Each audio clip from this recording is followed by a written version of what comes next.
안녕하세요, 여러분. 어쩌다가 제가 여기에 사연을 보내게 될 정도로 큰일을 겪게 되었는지 모르겠네요. 여러분도 다들 자식이 있으신가요? 참, 인생을 아무리 잘 살아도 자식 농사는 어떻게 될지 모른다던데 그 말이 딱 맞나 봅니다. 저는 인간관계도 돈도 사랑도 나름 안정적으로 잘 가졌다고 생각하는데 안타깝게도 자식 농사는 완전히 망해버렸습니다. 여러분, 자식 농사 흉년이면 내년에 또 다시 시작하면 안 되냐는 그런 말은 꺼내지도 마세요. 정말 복구할 수 있는 수준이 아니라 아예 농사를 그만둬야 할 지경에 이르러 죽는 심정으로 포기한 것입니다. 여러분은 제가 겪은 일들을 알게 되시면 정말 깜짝 놀랄 것입니다. 저는 아들이 한 명 있는데 이 아들과 며느리 때문에 진심으로 죽을 뻔했거든요. 제가 그토록 힘들게 모아온 전 재산도 몽땅 날릴 뻔했습니다. 참 험한 세상에 가족이라도 내 편이 되어주면 좋을 텐데 왜 저는 하나뿐인 아들과 이토록 치열하게 싸워야 했던 걸까요? 대체 저는 어쩌다가 이런 아들을 낳게 된 걸까요? 아들이 이 모양이면 며느리라도 인성이 좋은 아이였으면 좋았을 텐데 왜 제 아들과 똑 닮은 며느리를 얻게 된 것일까요? 어쩌면 이번 생에 저랑 아들은 만나지 말았어야 할 운명이 아닌가 하는 생각도 듭니다. 지금부터 완전히 파국을 맞이하게 된 아들 부부와 저 사이에 대체 어떤 일이 있었는지 말씀드릴게요. 먼저 저는 젊었을 때부터 정말 성실하게 일하며 재산을 차곡차곡 모았습니다. 어렸을 때부터 공부를 잘했지만 집이 가난해서 대학교는 가지 못했어요. 그게 한평생 한이었지만 어쩌겠어요. 제가 대학교를 가면 집에 돈을 벌어다 줄 사람이 없었거든요. 결국 현실에 순응한 채 빠르게 취직을 하게 되었습니다. 이후 직장에서 저와 비슷한 수준의 집안을 가진 한 여성을 만나 결혼했고 아이를 가지게 되었습니다. 돈이 많이 없었기에 자식을 여러 명 낳을 생각은 못했어요. 딱 한 명만 낳아서 잘 키우자 생각하며 아이를 가졌죠. 아내는 육아에 집중하기 위해 일을 그만두었고 결혼 1년 후부터 저 혼자 일을 하게 되었습니다. 사실 제 월급으로만 사는 게 빠듯했지만 그래도 맞벌이를 하면 돌봐줄 사람이 없기에 아이의 정서가 불안하진 않을까 걱정이 돼서 아내와 고민 끝에 내린 결정이었습니다. 저희 부부는 정말 하나뿐인 아들을 잘 키우고 싶었죠. 이렇게 아들을 너무 사랑하는 마음에 어렸을 때부터 아들에게 정말 큰 사랑을 주려고 노력했어요. 주말마다 좋은 곳도 많이 데려가고 아들과 교감도 많이 하면서 좋은 아빠가 되려고 노력했죠. 그러다 보니 제가 저를 위해 쓰는 돈과 시간은 거의 없었던 것 같아요. 이렇게 가족을 위해 모든 것을 희생하며 저는 정말 힘들게 살아왔습니다. 하지만 그 누구도 원망스럽지 않았어요. 가족끼리 굉장히 화목했거든요. 사실 저는 가족들에게 건강 말고 바라는 게 없었지만 그래도 좀 아쉬운 게 있다면 아들의 공부였습니다. 평균이 아니라 늘 꼴찌였어요. 결국 대학도 못 갔습니다. 차라리 기술을 배워 빨리 취직하기를 바랬는데 20대 중반까지 취직은 하지 않고 가끔 용돈이 떨어지면 일용직 알바를 하더군요. 그래도 30 안에는 취직하겠지 생각을 하고 있었는데 어느 날 아들이 예상치 못한 상황을 만들었습니다. 취직 그 다음 단계를 먼저 해버리더군요. 바로 결혼할 며느리를 데려온 것입니다. 참 취직도 안 하고 결혼 자금도 없는 상태에서 며느리를 먼저 맞이하게 될 줄은 몰랐어요. 너무 당황스러웠지만 사실 뭐 인생에 순서가 있는 건 아니잖아요. 이왕 이렇게 된 거 결혼 먼저 하고 취직을 하자 하는 마음으로 아들과 며느리를 따뜻하게 맞아주었습니다. 그런데 처음 며느리를 보자마자 정말 소스라치게 놀라고 말았습니다. 세상에 아들이 데려온 여자가 온몸에 문신이 있는 것이었어요. 처음에 너무 어이가 없고 이해가 안 돼서 인사도 제대로 못했습니다. 그래도 아들을 생각해서 요즘 애들 문화는 내가 잘 모르니까 너무 겉모습만 보고 판단하지 말자 생각하며 더 살갑게 말을 건넸지요. 제 입장에서는 정말 고심 끝에 며느리에게 건넨 인사였습니다. 이후 며느리가 저에게 한 대답은 뭐랄까 좀 찝찝해서 아직도 기억이 나네요. 잘 왔어요. 우리 기정이랑 만나면서 힘든 일은 없죠? 얘가 아직 여자를 잘 몰라서 혹시 가끔 속상하게 하더라도 이해해 주세요. 아버님, 여자를 잘 모르는 건 상관없어요. 그것보다 사람은 돈이 많아야죠. 기정 씨 결혼하면 저랑 같이 사업하기로 했어요. 어차피 지금 직장도 없으니까요. 아버님이 저희 도와주실 거죠? 네? 기종이가 사업이요? 네, 저랑 같이 하려고요. 왜 놀라세요? 요즘 젊은 애들 거의 다 자기 사업 하나씩 가지고 있어요. 사업 자금은 보통 부모님들이 많이 도와주시고요. 저도 저희 엄마 아빠한테 도와달라 할 테니까 아버님도 돈 보태주세요. 그래야 저희가 처음부터 앞으로 나갈 수 있죠. 아시겠죠? 저는 저 며느리를 마주한 자리에서 예상치 못한 아들과 며느리의 미래 계획을 듣고 정말 깜짝 놀랐습니다. 숫기가 많지도 않고 큰 돈, 아니 가끔 가는 알바 말고는 일을 해본 적이 없는 아들이 갑자기 사업이라뇨. 제가 아는 제 아들은 정말 사업에 어울리지 않는 아이였습니다. 더군다나 며느리는 한 번도 일을 해본 적이 없다는데 그 둘이 모여서 사업이라니. 심지어 사업 자금을 자기들이 마련하는 것도 아니고 부모들이 사업 자금을 모두 대줘야 한다니. 여러분, 이게 말이 되는 소리인가요? 정말 사업을 할 마인드가 아예 갖춰져 있지 않더군요. 제 아들이지만 참 한심했고 세상 물정을 모르는데 돈은 많이 벌고 싶으니까 사업이라는 헛된 꿈을 꾸는 건 아닐까 싶어 정말 큰 걱정이 되었습니다. 그리고 이때는 제가 퇴직 전이어서 저도 직장 이외에는 돈을 벌려는 새로운 시도를 해보지 않은 상태였기 때문에 수중에 돈이 많이 없었어요. 한마디로 애들한테 한 푼도 줄 수 없는 상황이었죠.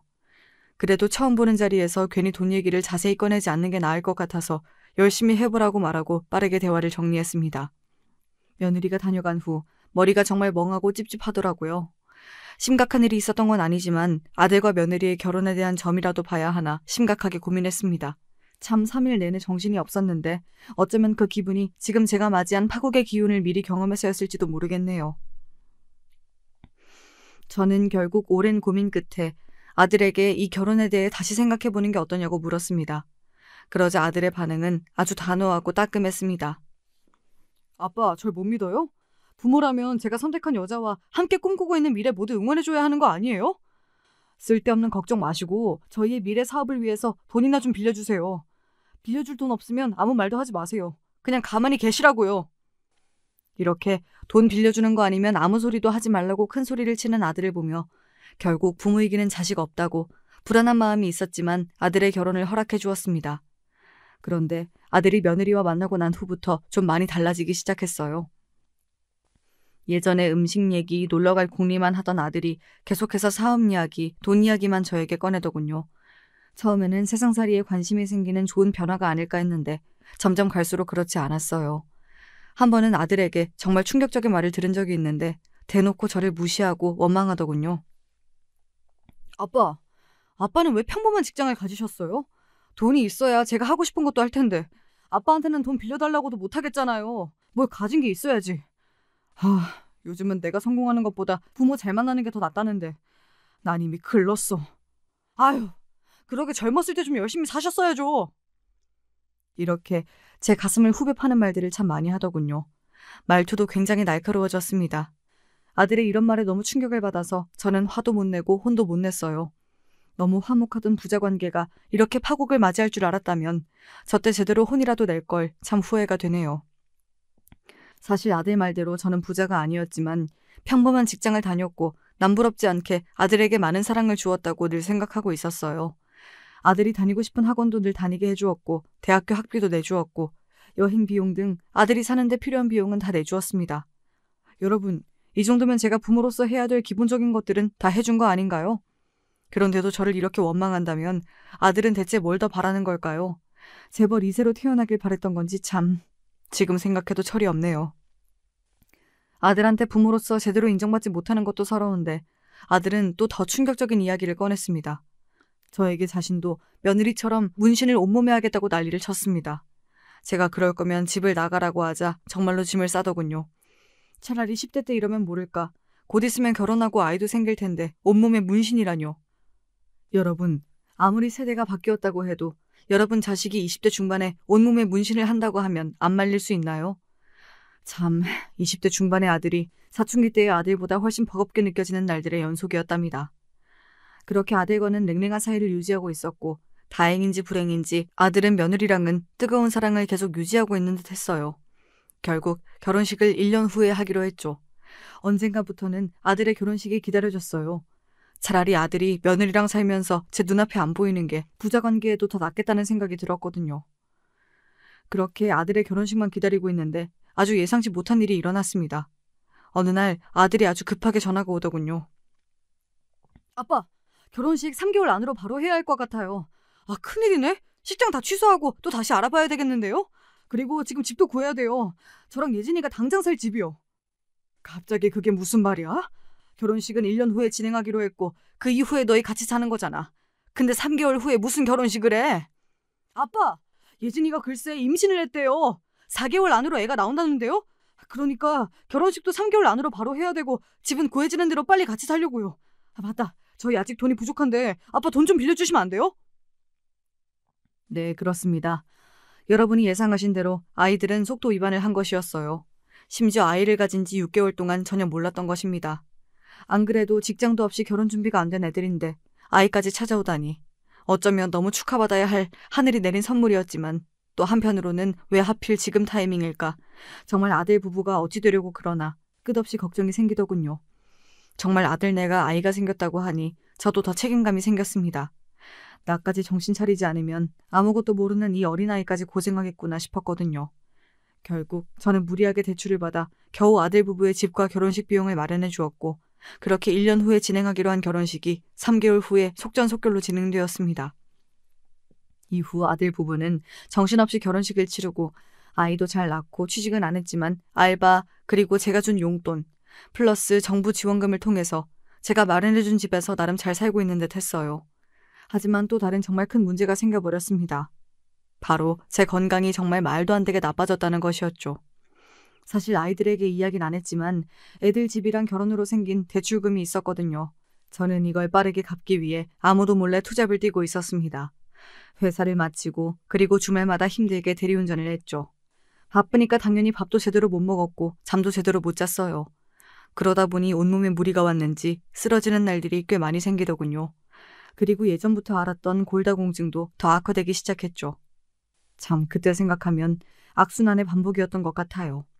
더 많은 일을 하고 더 많이 아프고 많은 병원비가 나가는 힘겨운 악순환. 결국 저는 이러다가 정말 쓰러지겠다는 생각이 들어 대리운전을 그만두게 되었고 제가 정말 끝까지 보류하고 싶었던 마지막 방법을 사용하고 말았습니다. 사실 저에겐 정말 소위 말하는 고향 친구, 불알 친구 같은 아주 오래되어 각별한 친구가 한 명 있었어요.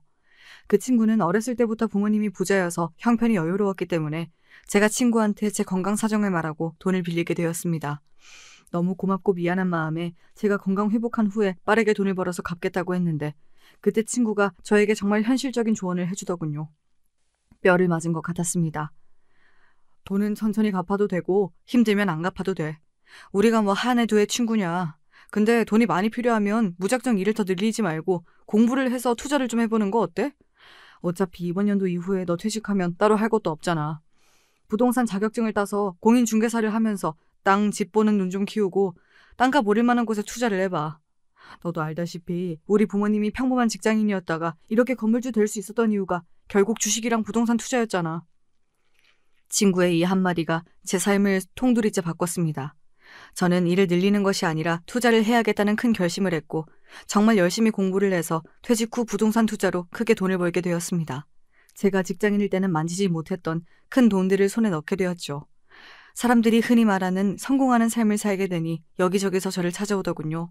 특히 강연 요청이 정말 많았습니다.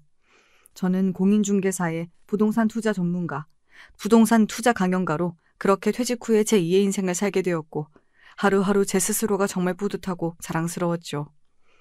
저의 이런 변화는 아들 부부에게도 큰 영향을 미쳤습니다. 저를 무시하던 아들과 며느리의 태도도 180도 바뀌더군요. 둘은 저에게 투자에 대해서 물어보고 사업에 대해서도 물어보며 알바를 하며 사업 자금을 모았고 새로운 사업도 구상하였습니다. 그렇게 일용직을 하며 겨우 살아가던 아들은 며느리와 함께 어린이집 사업을 시작하게 되었습니다.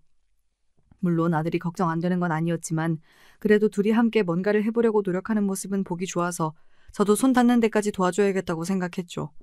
그래서 달마다 아들 부부에게 일부러 용돈도 많이 보내주었어요.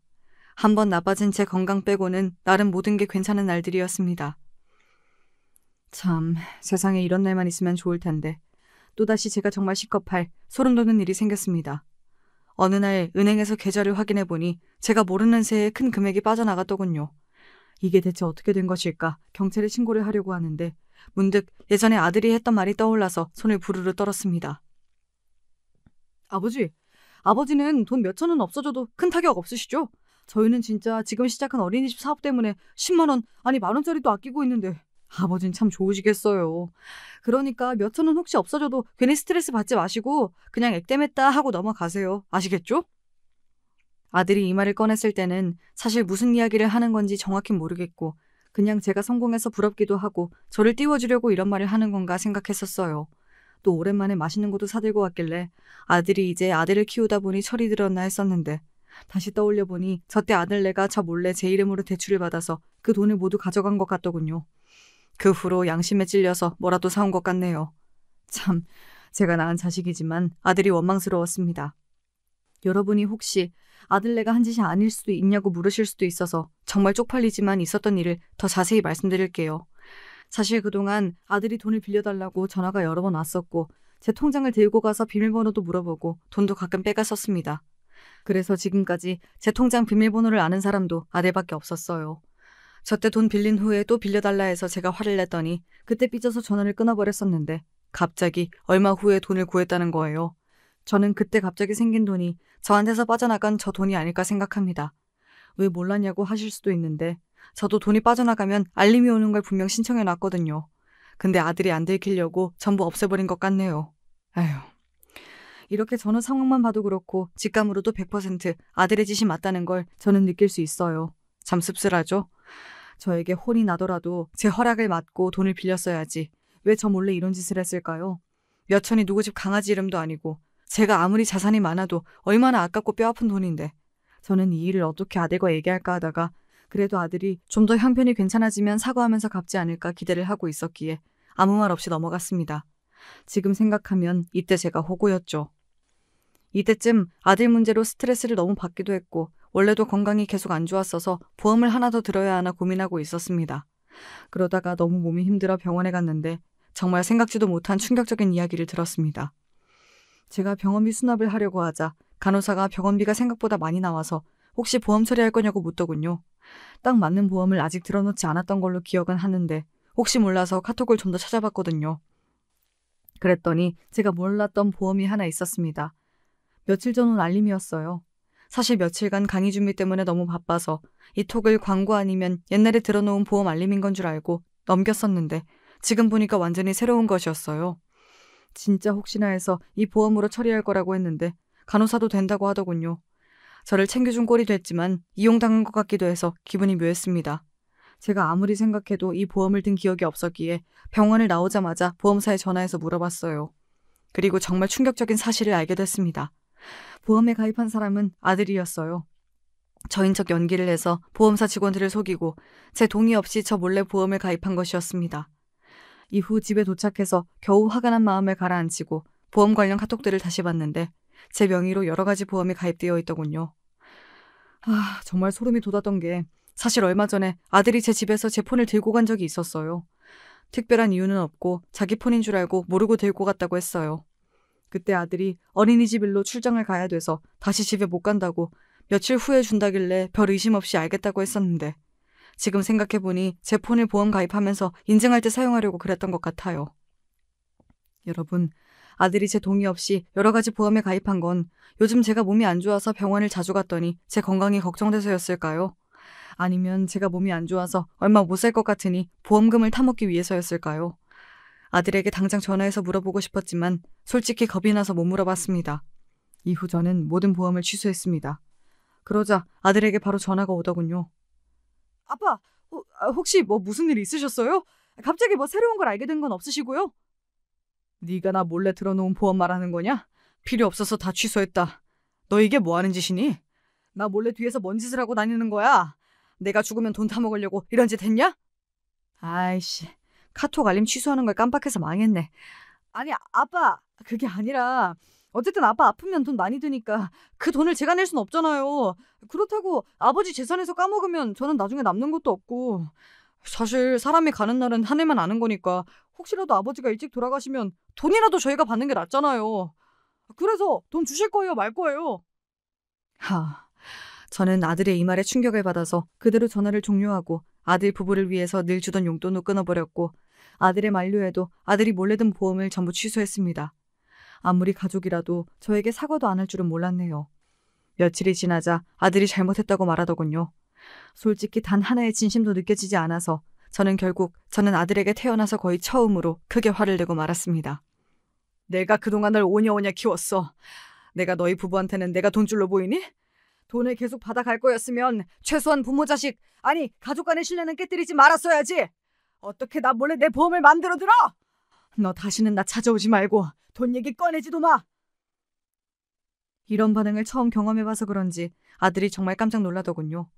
말을 더듬으며 알았다고 하고 아들은 전화를 끊어버렸습니다. 이후 한 달 후에 정말 용돈을 보내지 않았는데 갑자기 예상치 못한 사람이 몇 통이나 전화가 오더군요. 바로 며느리였습니다. 참 명절에도 전화 한 통 없더니 갑자기 저에게 전화 와서 하는 말은 정말 가관이었습니다. 아버님, 진짜 저희 용돈 끊으신 거예요? 와, 아버님, 이제 하나뿐인 손자 안 보고 싶으세요? 손자 보고 싶으면 당장 용돈 보내주세요. 저희가 살아야 애기도 살죠. 뭐? 너 내가 늘 돈 보내주고 뭔 짓을 다 하든 넘어가니까 내가 호구로 보이니? 나는 더 이상 너희에게 돈 못 줘. 용돈 받고 싶으면 가족 돌이나 제대로 하던가. 나한테 전화도 안 하고 찾아오지도 않고 돈만 받아가고 거짓말이나 치면서 날 속이는 애들한테는 이제 한 푼도 못 준다. 사실 며느리의 협박 같은 막말에 너무 화가 나서 저도 태어나서 처음으로 며느리에게 화를 냈습니다. 며느리에게 저 말을 하면서도 마음이 너무 아팠지만 이렇게 안 하면 계속해서 제 돈으로 저 몰래 아들과 며느리가 사고를 칠 것 같아서 따끔하게 말했습니다.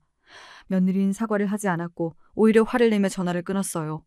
그러면 제가 더 예전처럼 꼬리를 내리고 돈을 보내줄 줄 알았나 본데 저도 뒤에서 몰래 든 보험이 너무 괘씸해서 이번엔 그냥 넘어가지 않았습니다. 이후에도 제가 몇 달 동안 용돈을 보내지 않고 통장 비밀번호를 다 바꿔버리자 아들 부부가 심각성을 깨달았는지 안 하던 행동을 하기 시작하더군요. 생각해보면 보통 부모들이 자식들에게 받는 대우였죠. 과연 둘이 어떻게 달라졌을까요? 먼저 평소 제 건강을 단 한 번도 신경 쓰지 않던 아들 부부가 갑자기 제 건강을 심각하게 염려하기 시작했습니다. 아버님, 이번에 병원 검사 결과는 괜찮으신가요? 혹시 모르니 저희가 직접 병원에 모셔다 드릴게요. 그리고 혹시 결과 안 좋으셔도 저희가 옆에 같이 있어 드릴 테니까 절대 걱정하지 마시고요.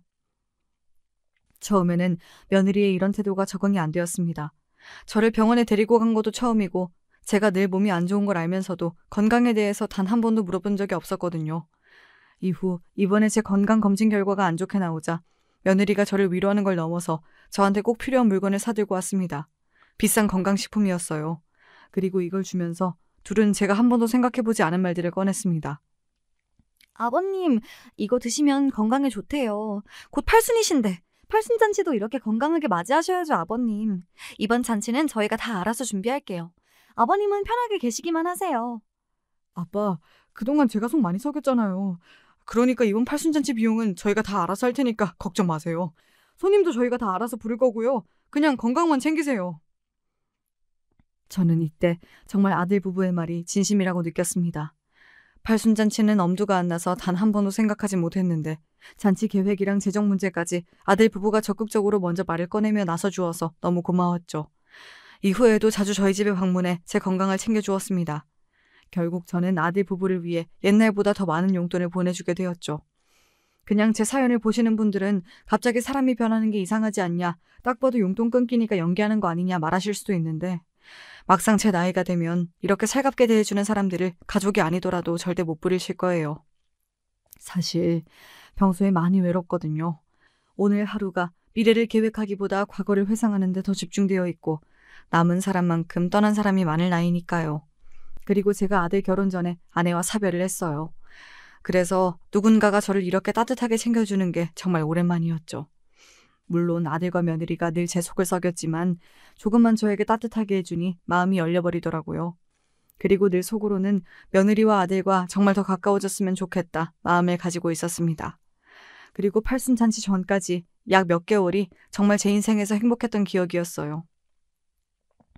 당시엔 너무 행복했는데 둘의 의도를 알고 파국을 맞이한 지금은 떠올리면 마음이 너무 아린 그런 안타까운 기억들이네요. 근데 제가 아들 부부와 파국을 맞이했음에도 불구하고 팔순잔치를 이렇게 행복하게 떠올릴 수 있는 건 그만큼 아들 부부가 철저하게 제 마음을 얻어냈기 때문이 아닐까 싶어요. 정말 팔순잔치를 준비하는 과정과 그 당일날 손님이 왔을 때에는 그 어떤 자식들도 부럽지 않을 만큼 완벽했던 날들이었죠. 아버님, 저희 또 왔어요. 아버님께서 좋아하시는 음식이 뭐였죠? 이번 팔순잔치에 아버님이 좋아하시는 음식으로 가득 채워드릴게요. 아빠, 인맥이 워낙 넓으셔서 누굴 부를까 고민 중이에요. 이번 잔치는 가족분들만 아니라 아빠를 존경하는 지인분들까지 모셔서 정말 뜻깊게 준비하려고 해요. 아버님, 오신 분들께 감사 인사 한 말씀 해주시겠어요? 사실 팔순잔치 처음에 사람들한테 보여줄 수 있도록 아버님 젊을 때 사진이랑 저랑 기정씨 사진들 모아서 기념 영상을 제작했거든요. 처음을 아버님 인사로 만들어 보려고요. 그리고 팔순 선물로 저희가 준비했는데 건강이 안 좋으신 것 같아서 미리 드릴게요. 마사지 기구예요. 평소에 아픈 곳들 마사지 해주면 좀 더 나으실 거예요. 여러분, 아들과 며느리의 정성이 대단하지 않나요? 단 한 번뿐인 팔순잔치를 준비하기 위해 계속해서 제 취향을 물어보며 정말 온 정성을 다 쏟더군요. 전 이때 아들 부부가 돈이 끊기면서 제 마음을 이해하게 되어 철이 들었다고 생각했습니다. 그리고 앞으로 둘이 더 나은 미래를 나아갈 수 있도록 팔순잔치 후 제 재산을 전부 맡겨야겠다고 생각했죠. 이후 제 팔순잔치 당일날 아들과 며느리의 노력으로 정말 성대하게 잔치가 열렸습니다. 제가 퇴직 후 부동산 투자 전문가로 활약했기 때문에 투자자와 비즈니스 파트너, 제 강연을 들은 젊은이들 등 많은 사람들이 모였습니다. 사실 저는 부담스러울까봐 팔순잔치에 초대한 적이 없는데 아들이 일일이 다 초대장을 돌렸더군요. 저는 아들이 몸이 불편한 제가 오랜만에 많은 사람들을 만날 수 있도록 도와준 것 같아서 정말 고마웠습니다. 아들 부부와 며느리에게 고마운 건 이뿐만이 아니었어요.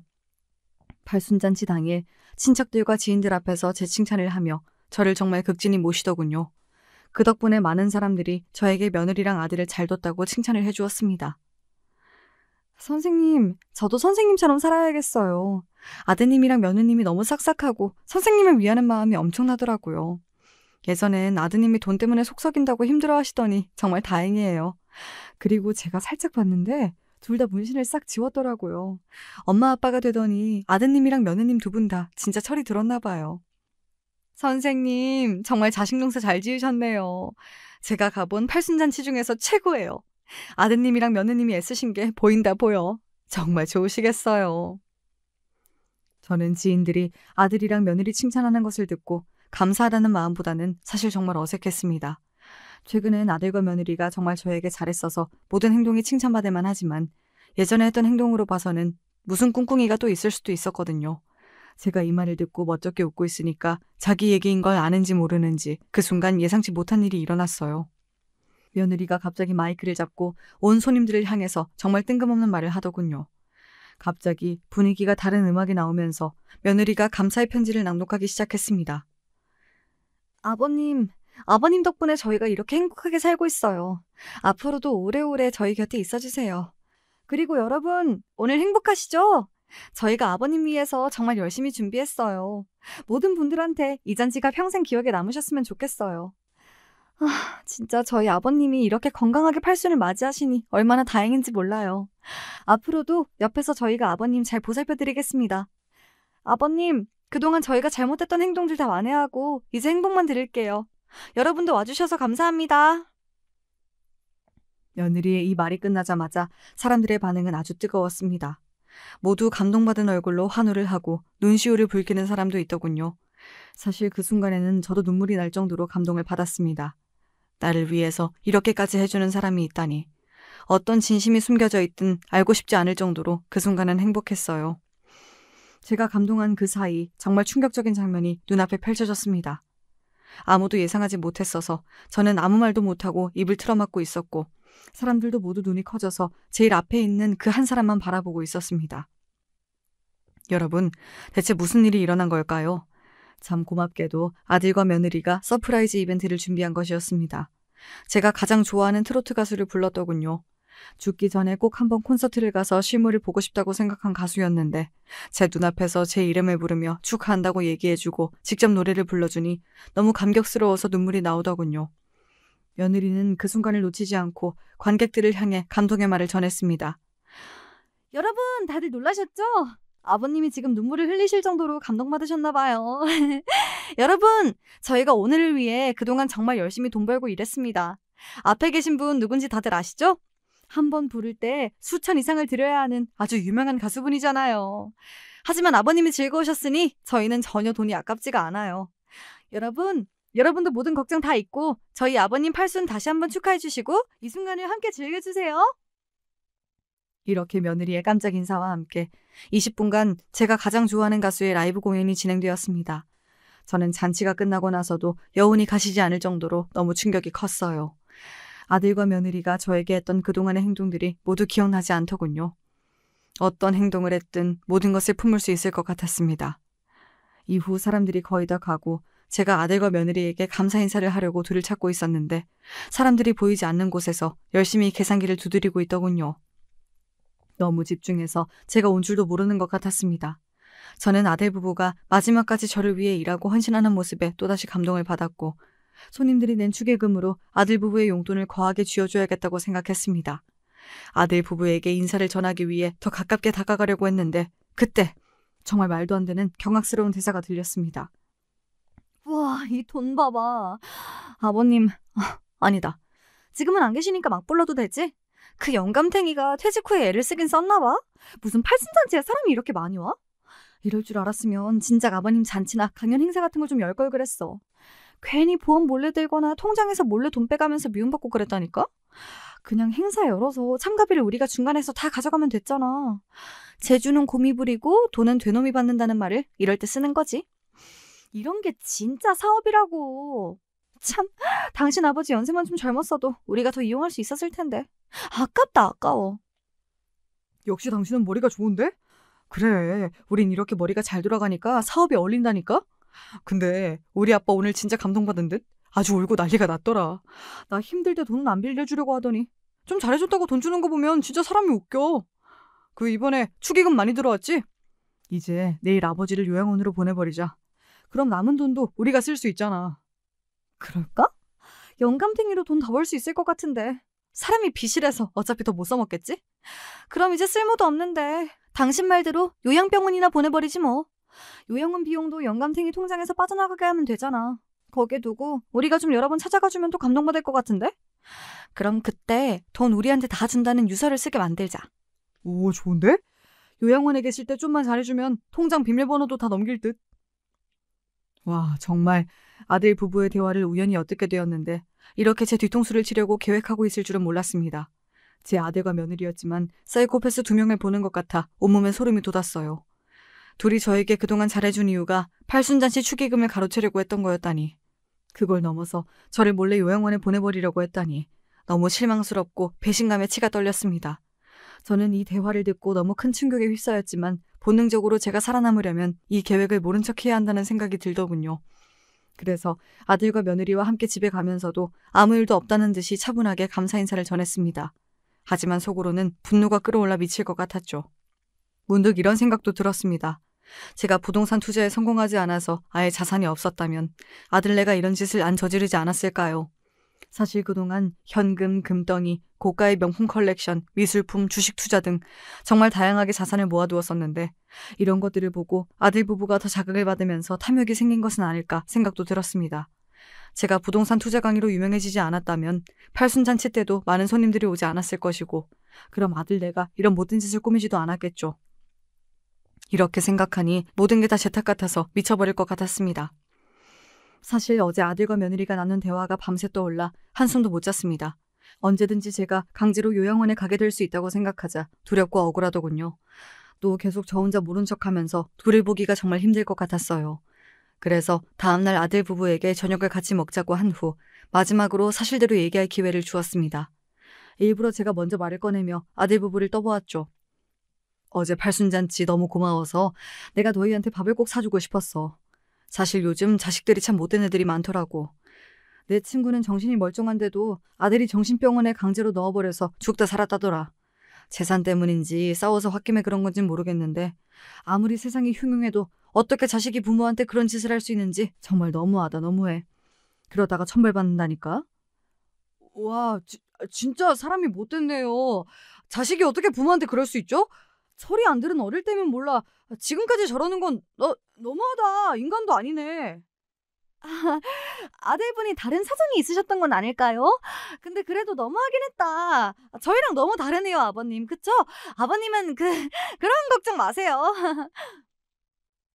둘은 제가 얘기를 꺼내자 당황한 듯 말을 더듬었지만 서로의 눈치를 보면서도 끝까지 이실직고하는 사람은 없었습니다. 저를 안심시킨 후에 제대로 뒤통수를 친 모양인 것 같았어요.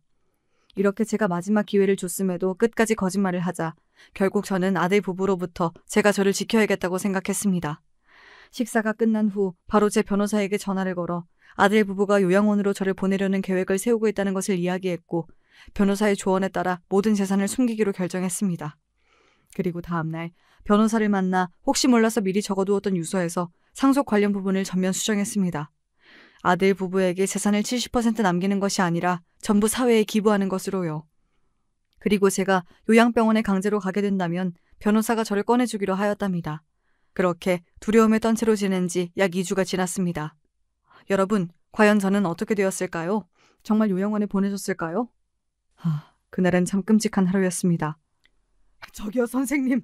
저 여기다 넣은 사람 아들 맞죠? 당장 불러주세요. 저 진짜 멀쩡하다니까요. 요양원 들어갈 상황이 아니라고요. 제가 아무리 울부짖어도 제 말은 통하지 않았어요. 그렇게 저는 아들 부부에 의해 강제로 요양원에 보내졌습니다. 물론 제 소식을 들은 변호사의 도움으로 아들네에게 법적 반격을 하여 다시 빠져나올 수 있었죠. 사실 아들과 며느리의 말을 들었음에도 정말 저를 요양원으로 보낼 줄은 몰랐습니다. 이미 알았음에도 제가 직접 겪으니까 정말 충격적이고 고통스러웠죠. 제가 미리 변호사와 이 상황을 공유하지 않았다면 지금쯤 저는 어떻게 됐을까요? 억울하고 분해서 이 세상에 없었을지도 모르겠네요. 저는 아들 부부가 다시는 이런 짓을 못하도록 혼내줘야겠다고 생각했습니다. 그래서 성년 후견 신청과 의료 소견을 모두 무효화시켜 요양원을 나온 후 아들 부부의 계획을 법적 증거로 모아두고 요양원에 있을 동안 둘이 빼돌렸던 제 남은 재산도 다시 되찾았습니다. 그렇게 모든 일이 마무리된 줄 알았는데 아들 부부의 파렴치한 계획은 이게 끝이 아니었습니다. 먼저 요양원에 있던 저를 데리러 온 건 저와 인간 대 인간으로 친해진 변호사님이었어요. 변호사와 함께 제 집에 가고 있는데 멀리서 아들 부부가 보였습니다. 참 무슨 낯짝으로 여기로 오나 싶었지만 마지막으로 보는 얼굴일 수도 있겠다는 생각에 화라도 내려고 둘을 향해 달려갔습니다. 변호사님께서는 잠시 여기서 기다려달라고 했죠. 저를 마주친 둘은 상상 이상으로 뻔뻔했습니다. 아버님? 요양원에서 벌써 오셨어요? 대체 어떻게 나오셨죠? 왜 그렇게 놀라니? 내가 죽을 때까지 요양원에 있어야 너네가 내 집도 마음대로 드나들고 재산도 마음대로 사용하는데 내가 참 눈치도 없이 빨리 나왔네. 그치? 야! 니네들이 이러고도 자식이고 며느리냐? 너네 내 팔순잔치 축의금 노리고 나 요양원 보내버리려던 거잖아.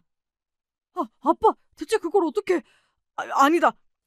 지금 많이 놀라셨죠? 너무 놀라서 헛소리를 하시는 것 같아요. 저희가 아빠를 평소에 얼마나 걱정하는데요. 그럼 말도 안 되는 소리 하지 마세요. 저희는 그냥 아버님이 걱정돼서 혼자 집에 둘 수가 없어서 고민 끝에 내린 결정이었거든요. 이 뻔뻔한 놈들, 끝까지 거짓말을 하네. 그리고 제가 속에 있던 말을 모두 털어내는 그 순간 정말 경악스러운 일이 일어났습니다. 살려줘! 선생님! 아빠, 괜찮으세요? 갑자기 제가 밑에 있는 계단으로 넘어졌고 너무 아파서 움직일 수조차 없게 된 것입니다. 이후 변호사가 구급차를 불렀고 저는 심각한 골절을 입고 병원을 가게 되었습니다. 병원에 가니까 조금만 눈이 안 좋게 떨어졌다면 사망하셨을 수도 있다고 하더군요. 제가 죽을 수도 있었다고 하니 정말 온몸에 소름이 돋았습니다. 그리고 더 충격적인 건 저는 제 스스로 넘어진 것이 아니라는 것입니다. 놀라지 마세요, 여러분. 분명히 아들이 저를 밀었습니다. 제 생각에는 아들 부부가 마지막으로 제 사망보험금을 노리고 대화하는 척 저를 집안 계단으로 유도한 뒤 제가 발을 헛디딘 것처럼 보이게 만들고 저를 밀어버린 것 같았습니다. 아들은 분명 제가 죽길 바랬던 것이었어요. 저는 너무 충격이 컸지만 살기 위해 다시 정신을 차려야 했습니다. 아들은 이후 있었던 경찰 진술에서 제가 스스로 넘어졌다고 주장했습니다. 참 저까지 속을 정도로 연기를 잘하더군요. 하지만 곧 아들의 주장이 사실이 아니라는 것을 밝혀낼 수 있었죠. 제가 팔순잔치에서 아들과 며느리의 대화를 들은 후 어떤 상황이 생길지 몰라 이 행동까지 하게 되었기 때문입니다. 아니, 아빠 재산이 이렇게 없었나? 아님 설마 우리 계획 눈치채고 어디 빼돌린 건 아니겠지? 뭐야, 영감탱이 눈치가 왜 이렇게 빨라? 혹시라도 아버님 요양원에서 나오게 되면 이번엔 그냥 계단으로 밀어버리자. 그럼 보험금이라도 받을 수 있을 거 아니야. 좋아. 티 안 나게 아버지가 발을 헛디딘 것처럼 내가 계단으로 유인할게. 제가 집안 곳곳에 설치해둔 녹음기에 녹음된 둘의 대화였습니다. 참, 이게 인간이 할 수 있는 대화인지 모르겠습니다. 이건 그냥 살인미수 아닌가요? 제 아들이지만 정말 소름이 돋더군요. 저는 이 대화를 듣고 둘 다 마땅한 벌을 받지 않고 사회에 그냥 방생시켜서 안 된다고 생각했습니다. 여러분, 저한테 이런 짓을 했다는 건 다른 사람들한테도 이런 행동을 할 수 있는 거 아닌가요? 이런 생각을 하니까 갑자기 아들 부부가 운영하는 어린이집에 있던 아이들이 걱정되더군요. 저는 설마 하는 마음으로 어린이집 CCTV를 확인해 보았습니다. 그리고 정말 충격적인 장면을 목격했습니다. 선생님 아파요. 바닥으로 던지지 말아주세요. 아파요. 어린아이가 두려움에 떨면서 아프다고 말하고 있는데도 둘은 아랑곳하지 않고 아이들에게 폭력을 행사하고 있었습니다. 마치 아이들을 스트레스 풀이용으로 이용하는 것 같았습니다. 저는 결국 아동보호기관에 아들 부부의 어린이집을 신고했고 이후 기관의 철저한 조사가 시작되자 어린이집의 평판이 크게 떨어지면서 소문이 나기 시작했습니다. 결국 부모들이 아들 부부한테 찾아와 화를 내며 한바탕 난리가 나게 되었죠. 미쳤네, 미쳤어. 애들이 뭔 죄가 있다고 화풀이를 해? 너희 다시는 어린이집 할 생각 하지도 마. 내가 언젠간 우리 아들한테 너희가 했던 짓 그대로 갚아줄 거야. 알겠냐? 아이씨, 아빠 때문에 다 망쳤네. CCTV는 갑자기 왜 봐가지고 짜증나 죽겠네. 멀리서 지켜봤는데 아들 부부는 화가 난 부모들한테 사과도 없이 제 탓을 하고 있더군요. 이후 아들 부부는 저한테 전화가 왔습니다. 받자마자 소리를 지르더군요. 자식 인생 망치니까 좋으세요? 다쳤으면 병원에서 가만히 있을 것이지. 어린이집 CCTV는 왜 가져가냐고요. 당신 때문에 어린이집 다 망했잖아. 아버님! 진짜 어이가 없네. 집 안에 녹음기는 왜 설치하셨어요? 저희가 뭐 아버님 죽이기라도 할까봐요? 계단은 아버님 혼자 넘어진 거잖아요. 법정에서도 저희가 민 거 아니라고 분명히 얘기하세요. 그 녹음본도 아버님이 꾸민 짓이라고 얘기하라고요. 마지막으로 사과를 기대했지만 결국 저는 원하는 답을 듣지 못했고 더 이상 아들 부부와 말을 하는 게 의미 없다는 생각이 들어 전화를 끊어버렸습니다. 이후 저는 법정에서 아들 부부가 제 재산을 탐낸 증거들을 모아 제출하였고 팔순잔치 때 아들 부부 대화의 녹음본과 계단에서 저를 밀치기 전 둘의 대화 녹음본도 함께 제출했습니다. 결국 아들 부부는 징역을 살게 되었고 저와의 관계도 당연히 끝이 났습니다. 그뿐만 아니라 아들 부부의 만행을 많은 사람들이 알게 됐습니다.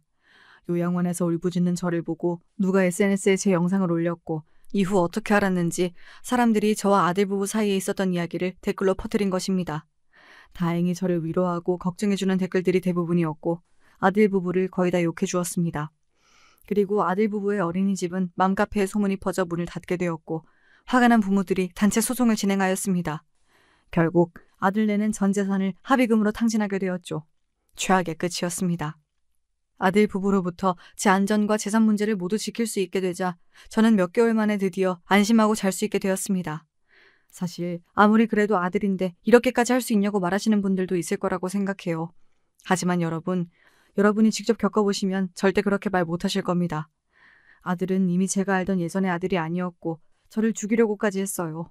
지금 생각해도 소름이 돋네요. 그래도 부모 자식이라는 천륜의 관계 때문에 아들이 죄를 뉘우친다면 차마 외면하진 못하겠지만 지금은 아들과 며느리를 전부 만나고 싶지 않습니다. 여러분, 지금까지 제 이야기 들어주셔서 감사합니다. 들으시면서 온몸에 소름이 돋으셨겠지만 그래도 밤잠은 설치지 마시고 잘 주무시길 바라겠습니다.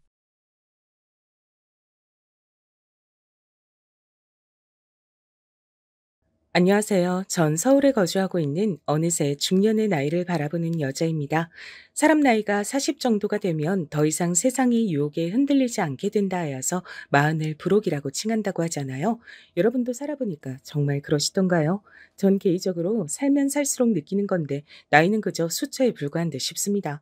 나이가 불혹이 됐다고 해서 제가 정신적으로 더 성숙해지고 유혹에 안 빠지는 사람이 된 건 아니더라고요. 저로 하여금 나이가 많다고 해서 정신적으로 꼭 성숙한 게 아니란 사실을 알려준 존재들이 있습니다.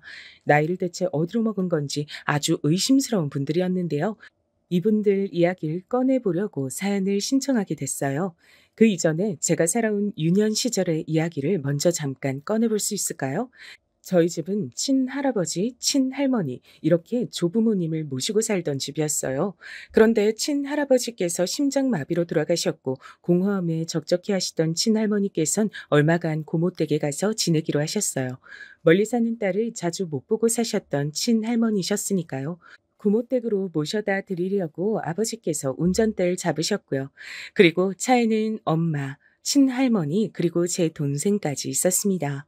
그리고 끔찍한 교통사고가 벌어졌어요. 그 사고로 아버지, 친할머니, 제 동생이 하늘나라로 떠났습니다. 비극이 휩쓸고 간 자리는 무척이나 쓸쓸하고 삭막했습니다. 비록 넉넉하진 않아도 식구들끼리 아웅다웅하며 잘 살았던 저희 가족은 비극이란 이름에 박살이 난 채였죠. 돈이 없어서 멀리 이사도 못 갔어요. 기댈 외가도 없었거든요. 충격으로 정신이 반쯤 나가신 고모 역시도 형편이 원체 여유롭지 않으신 분이었습니다. 이제는 저와 친정 엄마 둘이서 알아서 역경을 딛고 살아가야 했던 거예요. 저희 집안을 커다랗게 덮쳤던 비극의 흔적은 엄마의 몸에도 고스란히 남아 있었습니다. 야, 저기 봐. 예진이네 엄마 오셨다. 진짜로 팔 모양이 신기하네. 야, 예진이네 아줌마 팔이 로봇팔인 거 알아? 저것 봐. 한쪽 팔이 로봇팔이니까 모양이 이상하게 굳어있잖아. 예진이네 아줌마는 로봇이야. 어렸던 그 시절 제 친구들은 친정 엄마를 로봇 아줌마라 불렀습니다. 사고의 후유증 때문에 친정 엄마께서는 한쪽 팔을 거의 못 쓰게 되셨거든요. 게다가 통증 때문에 보기엔 이상한 각도로 팔을 뻗고 다니셔야 했습니다. 그 모습을 제 친구들이 보고서 놀렸던 겁니다. 전 그게 죽을 만큼 창피하고 싫었습니다. 고개를 들 수가 없었어요. 그래도 친구들 사이에서 배척당하지 않으려고 제가 용을 써서 학교 생활을 했었죠. 가족들을 동시에 셋이나 사고로 잃었던 전 친구들과의 우정에 목마른 아이였으니까요. 혼자인 걸 싫어했죠. 그래서 친구들 사이에선 살갑게 대하며 어떻게든 우정을 쌓아갔지만 집에 오면 엄마께 퉁명스럽게 굴고 짜증과 신경질만 내는 아이였습니다. 만약 나이에 비해 제가 의젓한 아이였다면 엄마께서 덜 힘들게 사셨을 것 같아 언제나 이 부분이 죄스러워요. 촬영하다 못해서 외롭고 쓸쓸해 보이기까지 하던 한쪽 팔로만 음식을 애써 만드시던 그 모습이 저의 두 눈엔 영영 담겨 있습니다. 엄마께선 몸이 그렇다 보니 일자리에 제약이 있었고 늘 작은 식당을 전전하며 돈을 버시는 정도였습니다. 절 위해 그렇게 사셨죠. 엄마의 입장에선 시부모, 남편, 막내 자식까지 다 줄줄이 떠나보낸 것이었는데 사실 얼마나 가슴에 한이 되고 힘드셨겠나요? 그런데 오로지 저 하나만 보시고 그 깊은 아픔을 가슴속에 감추신 채 그렇게 사셨던 겁니다. 멋지고 훌륭한 엄마에 비해 그렇지 못했던 자식인 저는 성인이 돼서야 조금씩 철이 들었습니다. 성인이 되고 나니까 저마다 사정이 있는 집들이 많다는 것이 눈에 들어오더라고요. 그리고 어려운 상황 속에서도 긍정적인 생각들을 가지고 지내는 강인한 친구들이 많다는 것을 알곤 생각을 달리하기 시작했던 것 같아요. 그동안은 친구들과 절 비교해가며 왜 나는 이런 환경에서 태어나서 어렵게 살까? 우리 집엔 왜 그런 비극이 닥쳤었을까? 이런 식으로 불평하기만 했었는데 이제는 공부 잘하고 성실한 자식을 둔 부모는 좋겠다. 근데 난 그런 자식이 아니구나. 이런 식의 생각도 처음으로 해보게 된 것이었죠. 제가 똑똑한 자식이 아니라서 엄마께 죄송한 마음이 들었어요.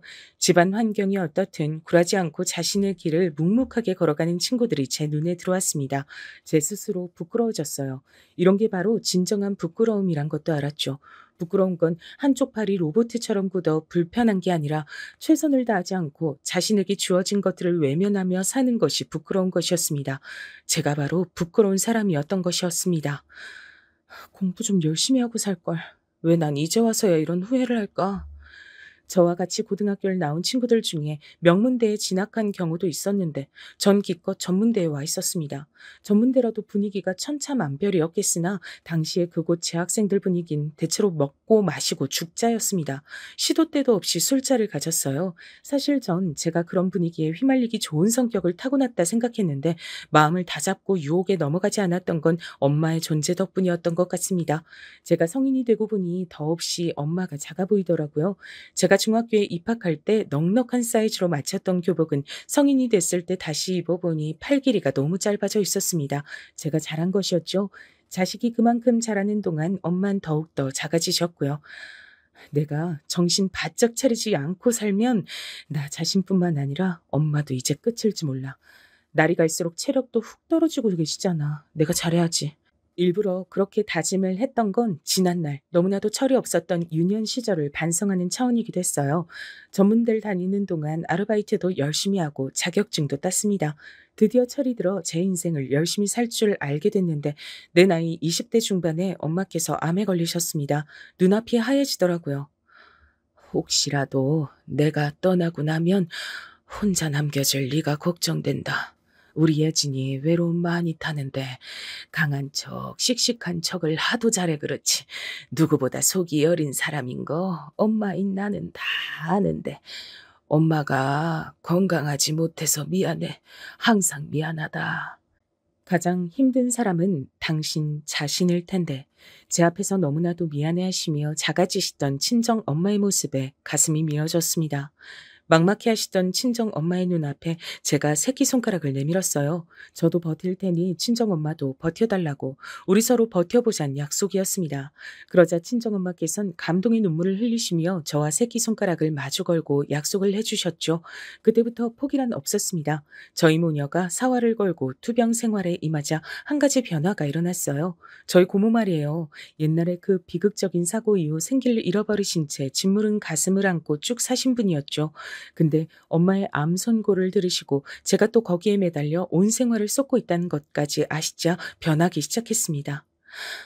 죽지 못해 살아가는 게 바로 인생이라고만 생각했는데 내가 이렇듯 무력하게 놓아버린 인생이란 거, 그걸 더 살기 위해 안간 힘 쓰는 사람들이 나의 바로 가까이 있을 줄 몰랐어. 내가 너무 오만한 자세로 살고 있었던 건 아닌가 하는 반성이 드네. 예진아, 앞으로 너희 엄마 돌보는 거 내가 전적으로 도우련다. 도움이 될진 모르겠지만 이 고모가 힘 보태줄게.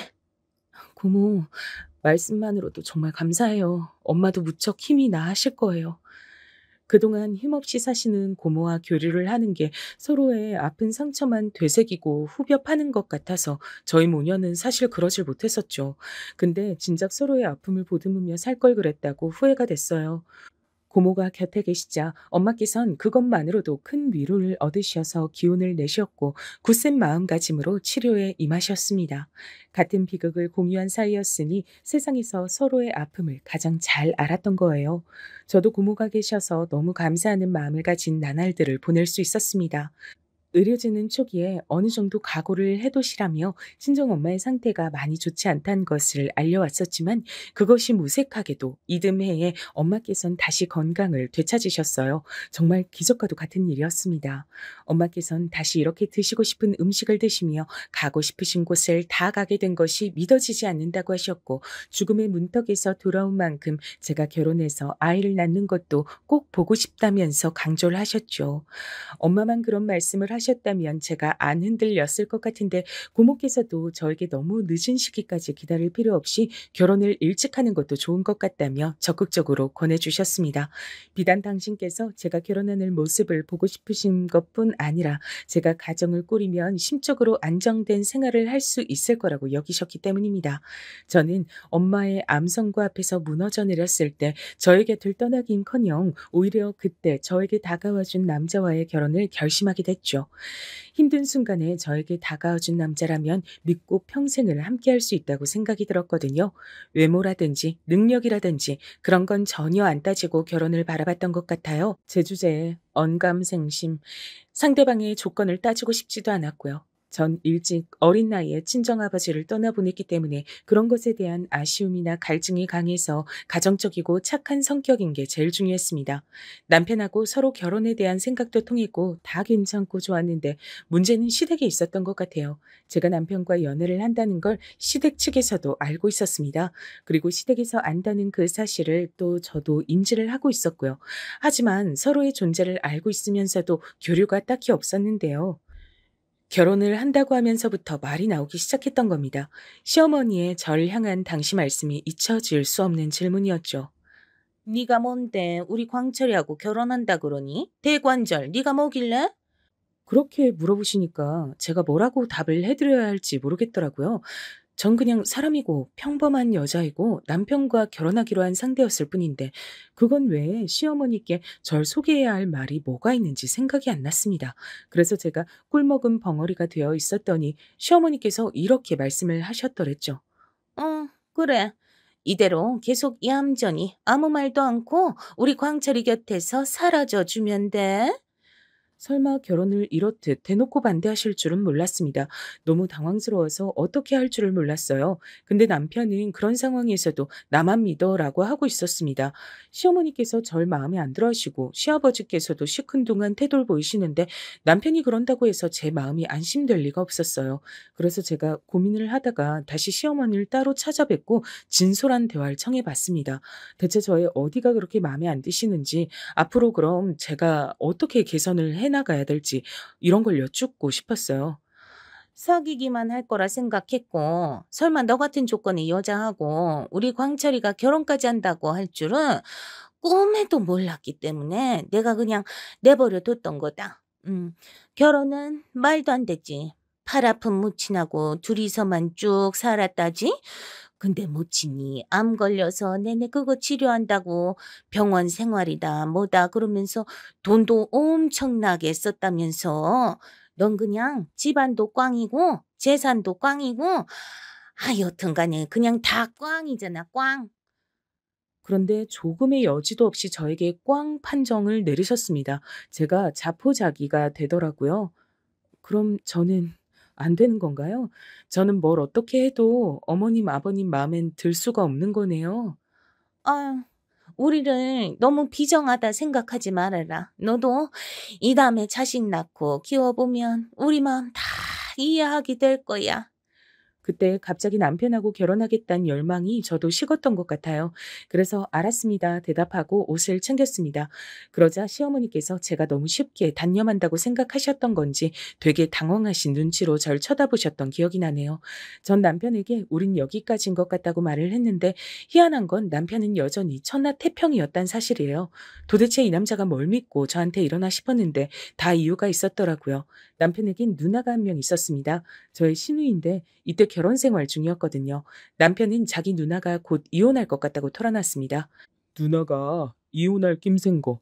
우리 부모님도 거기까진 눈치채셨는데 다른 건 아직 꿈에도 모르셔. 누나하고 매형이 그냥 사이가 안 좋아서 이혼 준비하는 건 줄로만 아시거든. 뭐? 그럼 그게 아니야? 두 분이 이혼한다는 이유가 그럼 뭔데? 이유가 궁금했는데 남편이 뜸을 들였습니다. 저한테 공유하기엔 조금 망설여지는 내용인 듯 싶었어요. 그럴 만도 했습니다. 왜냐면 시누이는 부부싸움을 대판하고 나서 너무 열이 받은 나머지 바람을 피웠던 건데요. 바람을 피운 상대가 감옥에 있었기 때문입니다. 시누이의 옛날 남자친구라고 하더라고요. 뭐? 그렇다면 감옥에 있는 사람하고 바람을 피웠단 얘기잖아. 그게 제정신이야? 난 듣고도 믿어지지가 않는다. 저는 처음에 남편이 농담을 하는 줄 알았는데 진짜였더라고요. 심지어 시누이는 그 남자가 출소를 하면 그 남자와 재혼을 하겠다는 계획도 이미 가지고 있었습니다. 시누이의 이혼 대소동이 벌어졌고 충격을 받으신 시부모님께선 뒷목 잡고 쓰러지셨죠. 거의 정신이 나가셨던 시부모님 두 분께선 혼미해졌던 정신을 되찾으시는 대로 곧장 저와 남편의 결혼부터 허락해 주셨습니다. 시어머니께선 반쯤 넋이 나가신 모습으로 저에게 당신을 섣불렀던 판단을 사과하셨어요. 내가 내 배로 낳았지만 도저히 이해할 수도 없고 이해하기도 싫은 미친 딸년을 보다가 널 보니까 네가 선녀였다. 집안 사정 좀 후달리고 여러모로 후줄근하면 어떠니. 얼굴 이쁘게 놔주고 부족함 없이 키워주고 이름난 4년제 대학교 보내봤자 깜빵에 있는 범죄자하고 바람나서 이혼이나 당하는데 그런데 딸년보다 네가 낫다. 네가 정상이지. 우리 광철이가 좋아서 결혼까지 하겠다는 것만 봐도 너는 남자 보는 눈이 아주 높다.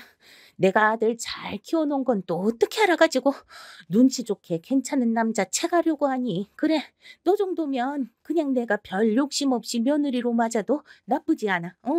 내가 뭔 부귀영화를 누리려고 인생 이렇게 아등바등 살다가 딸년 그지랄 떠는 꼴까지 봐야 했는지. 사람은 그냥 적당히 흘러가는 대로 살아야 돼. 하도 속상함에 눈물을 많이 흘리셔서 짓무른 눈가하며 풀이 죽은 목소리를 내시는 시어머니 앞에서 저 또한 마음이 약해졌습니다. 전 친정엄마께서 불편하신 팔로도 어떻게든 절 키워보시려고 가진 애를 쓰시는 동안 그 모습이 창피하다는 이유를 대며 싸가지 없게 굴었던 딸이었으니까요.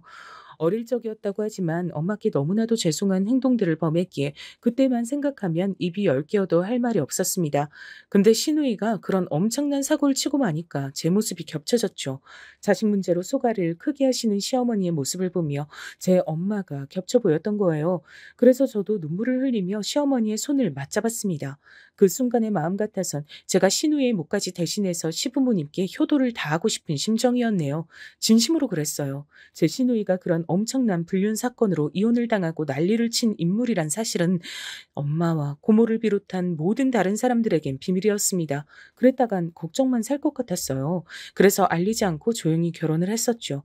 남편은 저와 결혼해서 행복하다고 말을 했습니다. 그 말에 저도 행복했습니다.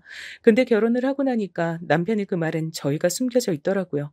제가 고분고분하고 순종적이고 효심이 깊어 보이는 여자라 자기 양친에게 착한 며느리를 선사해 주었다는 생각에 남편은 좋아했던 것이었죠. 왜냐면 시누이가 성격이 좀 제멋대로에다가 개차반이었거든요. 그래서 시누이가 사춘기 시절엔 시아버지하고 하루가 멀다 하고 싸우다 가출까지 몇 번 했다고 합니다. 남편도 자기 누나의 더러운 성질머리에 학을 떼는 사람이라 전혀 남매 사이가 살갑지 못했고요. 그러니 상대적으로 온순하고 배경도 좋지 않아서 자신감이 있을 이유도 없는 제가 마음에 들었던 겁니다. 전 시부모님의 절 향한 막말 앞에 점차 그것을 체감했습니다. 너는 어디서 감히 어른이 수저를 들기 전에 너 먼저 밥을 처먹는 법을 배워왔냐? 네? 그게 죄송합니다. 아버님 이미 식사 시작하신 줄 알았어요. 제가 못 봤습니다. 시댁에서 밥을 먹었을 때 제가 어쩌다가 시아버지보다 먼저 수저를 들고 밥을 한 수저 딱 떠버렸던 거예요. 별 생각 없이 그랬던 건데 시아버지의 불호령이 매섭게 떨어졌습니다. 그게 다 왜 그런 줄 아냐? 못 배워서 그렇다. 가정 환경 때문에 그런 거야. 무릇 사람의 자란 배경은 어떻게든 다 드러나게 돼 있더라. 제가 매번 그런 것도 아니고 그때 실수로 딱 한 번 그랬을 뿐인데 제가 그런 소리까지 들어야 하나 싶어서 낯이 뜨거워졌습니다. 민망해서 아무 말도 못하고 있을 때 옆에서 남편은 밥이나 빨리 드세요 라며 대충 시아버지께 그런 말씀이나 드렸고요. 시어머니께서는 제가 정당하게 혼이 난다는 표정으로 고개를 끄덕이고 계셨죠. 너는 어른 공경에 앞으로 더욱 힘을 쓰도록 해라. 날 통해 예절과 인생을 배웠으면 하는구나. 네, 알겠습니다, 아버님. 노력하겠습니다. 너무 민망하니까 대충 대답을 해드렸는데 그날 음식이 코로 들어가는지 입으로 들어가는지 알지도 못하고 먹었답니다. 전 결혼하고 나서 반년 동안은 적응을 하느라 아예 정신이 쏙 빠져 있었어요. 제가 결혼했으니 엄마께서 공허함을 느끼실까봐 그것까지 신경을 쓰느라 더욱 정신이 없었던 것 같아요. 저만 보면 무슨 할 말씀들이 그렇게나 많으신지 이 잔소리 저 잔소리 해대시는 시부모님 때문에도 정신이 어지러웠고요. 반년 이상이 지나가면서부터 점차 결혼 생활이란 새로운 영역에 적응이 됐습니다. 그랬더니 또 다음 단계가 있더라고요. 그건 바로 임신 문제였어요. 대체 왜 아직도 아이 소식이 없는 거냐면서 시부모님께서 점차 저를 들들 볶으시기 시작한 거였습니다. 요새 뉴스에 보면 여자들이 나이 40살에도 첫 애 낳고 막 그랬다던데 너도 혹시 그렇게 살 계획이 있는 거니? 네? 아니에요. 딱히 그런 생각 해본 적은 없고요. 아이 생기면 생기는 대로 낳고 싶은 마음뿐인데 아직 소식이 없네요. 어머님, 저도 나름 애가 타는 입장이란 걸 알아주시면 좋겠어요. 그렇게 애만 다 할 게 아니라 네가 무슨 노력이라도 더 해야 하는 거 아니야? 너 혹시 몸에 무슨 문제라도 있는 거 아니겠지? 그럼 몹시도 곤란한데 우리 광철이 옆에서 너 내치고 건강한 새 며느리를 그 자리에 앉히는 수도 있단다. 네? 어, 어머님, 무슨 농담을 그렇게 하세요? 그러니까 내가 이런 농담 안 하도록 네가 잘해야 하는 거 아니겠니? 계속해서 아이가 안 들어선다면 내 나름대로는 생각이 많아질 수밖에 없는 거야. 결혼 1년 만에 듣게 된 소리에 머릿속이 멍해졌어요. 그간 아이를 언제 가질 거냔 잔소린 많이 들어봤어도 설마 이런 모욕적인 소리를 듣게 될 줄은 상상도 못 해본 것이었습니다. 너무 충격적이었고 가슴이 답답했는데 그때 시누이와 바람이 났었던 남자가 출소란다고 그래서 시부모님의 온 신경이 그쪽으로 쏠리게 됐습니다. 시누이가 자기 가족들과 연을 끝내만해 하며 또 한바탕 난리를 쳤거든요. 시어머니께선 차라리 애초에 저런 딸이 없었으면 마음고생을 안 했을 텐데 이미 있기 때문에 신경을 이렇게 쓰고 살 수밖에 없다면서 당신을 신세한탄을 하셨습니다. 저는 또 그 모습을 보며 괜스레 시댁의 상황이 안타깝다고 생각을 하게 됐고요. 지금 돌아보면 제가 당한 모욕적인 언사도 만만치 않은 상황이었건만 시누이 일 때문에 저 역시도 얼떨결에 정신이 팔려갔던 것 같습니다. 그러다 보니까 또 어영부영 시간이 흘러갔어요. 며느리가 손주를 가졌다는 소식이 들려오면 기분이 참 좋겠구만. 그게 그렇게 어려운 일이구나. 에이, 그게 그렇게나 힘들 줄이야. 저는 시댁에 갈 때마다 시아버지께서 혼잣말로 자꾸 그런 말씀을 하시는 통에 죄인이 된 것 같아 늘 눈치가 보였습니다. 시부모님 두 분 중에 어느 쪽이 절 더 곤란하게 만드시는지 도무지 우열을 가릴 수가 없을 정도였네요. 그러면서도 꾸역꾸역 시댁에 때마다 들렀던 제가 더 대단했던 것 같아요. 그땐 그게 결혼 생활의 기본 도리라고 생각해서 그랬습니다. 시누이 때문에 머리 싸매고 사시니까 저라도 시부모님께 더욱 잘해드려야 한다는 얄팍한 효심도 있었고요. 결혼하고 1년 반 정도가 됐을 때 그때가 돼서야 엄마께선 처음으로 저에게 아이 얘기를 꺼내셨던 듯 싶어요. 예진아, 아직 애기 소식은 없고 난 우리 딸이 조금 더 길게 신혼생활 즐기다 애기 가져도 좋을 것 같은데 이건 어디까지나 내 바람이고 우리 딸이 사위하고 어른이 잘 알아서 결정하겠지. 엄마가 하도 이런 걸 안 물어보시니까 어떤 생각하시는지 내심 궁금했었는데 엄만 손주가 빨리 안 생겨도 정말 괜찮으신 거예요? 당연하지. 근데 혹시 네가 이런 문제로 네 시댁에서 눈치 보며 지낼까 봐 그게 걱정이야. 힘든 일 없지? 항상 별 문제 없고 괜찮단 소리만 하는 너니까 내가 굳이 곧대로 믿어도 될지 모르겠다. 당연히 믿으셔도 되죠. 저 진짜 괜찮아요. 저 아직 젊으니까 애기 천천히 가져도 된다고 시댁에서도 다들 그러세요. 아이고, 그렇구나. 내가 또 괜히 남몰래 마음을 졸였던 거였어. 우리 딸은 옷 좀 이렇게 뭐든 알아서 잘할까. 결혼해서 이렇게 잘 지내는 거 보면 내 마음이 놓이고 흐뭇하고 그런다. 난 우리 예진이가 외롭지 않고 건강하게 잘 사는 게 가장 중요해. 눈물을 글썽이시는 엄마를 바라보며 나이가 많이 드셨단 것을 새삼 실감했습니다. 집안에 불어닥쳤던 옛날의 그 비극 이후로 정말 세월이 많이 지났구나 싶더라고요. 그럼에도 영향은 남아있어서 전 외로움도 잘 타고 정에 목이 마른 사람이었기에 은근하게 임신 생각이 간절했던 것 같아요. 세상에 제 분신을 내놓고도 싶었고 아이 소식으로 얼른 시댁 앞에서도 당당해지고 싶었고 남편하고 함께 부모가 되어가는 순간들을 맛보고 싶었습니다. 왜 이렇게 임신이 안 되는 건지 정말 시어머니의 말 맞다나 제가 건강에 이상이 있는 건 아닌지 싶던 그러던 어느 날 드디어 생명이 찾아왔어요. 결혼 2주년을 한 달 앞둔 때였습니다. 날아갈 듯이 기뻤고 축복과 칭찬만 가득 받을 거라 생각했죠. 남편하고 얼싸안고 행복해한 뒤 시댁에 가서 직접 이 소식을 알렸을 때였습니다. 한박 웃음을 지으신 시어머니께서 제 등짝을 퍽소리나게 후려치셨어요. 너는 이렇게 할 수 있는 걸 가지고 그동안 왜 이렇게 뜸을 들였어? 진작에 속도 좀 낼 수 있으면 좀 좋아하니? 저도 그간 노력 많이 해왔고 많이 기다려왔어요. 어머님, 저라고 왜 임신을 더 일찍 하고 싶지 않았겠어요. 좋은 소리만 들을 줄 알았던 자리인데 핀잔을 듣게 되니까 제가 너무 황당하고 서러워서 그렇게 반문을 했습니다. 그랬더니 시아버지께서 저에게 이런 말씀을 던지셨어요. 말 대꾸하는 것 좀 봐라. 어디 가서 우리 집 며느리라고 착하고 성격 좋단 얘기는 죽었다 깨어나도 못하겠네. 에휴, 내 팔자야. 자기 시부모 공경할 줄 아는 며느리만 됐어도 내가 바랄 게 없는 건데 그 바람이 그렇게나 거창한 거였나? 그런데 그 말씀을 절 보면서 하진 않으시고 베란다 쪽을 쳐다보며 혼잣말 하시듯이 뱉으시더라고요. 그 행동은 저로 하여금 시아버지께 따지고 화를 내기에도 애매하게 만들었습니다. 이러지도 저러지도 못하겠더라고요. 결혼 전부터 묘하게 저한테 스트레스만 안겨주시는 시부모님을 피해 제가 하소연할 곳이 얼마나 되겠어요. 몇 없었죠. 그중 하나가 남편이었고요. 근데 남편은 자기 양친의 그런 성격을 알면서도 제가 스트레스를 받아 하는 걸 크게 이해하지 못했습니다. 이래나 저래나 뭔 상관이야. 이제 애 가졌으니까 됐잖아.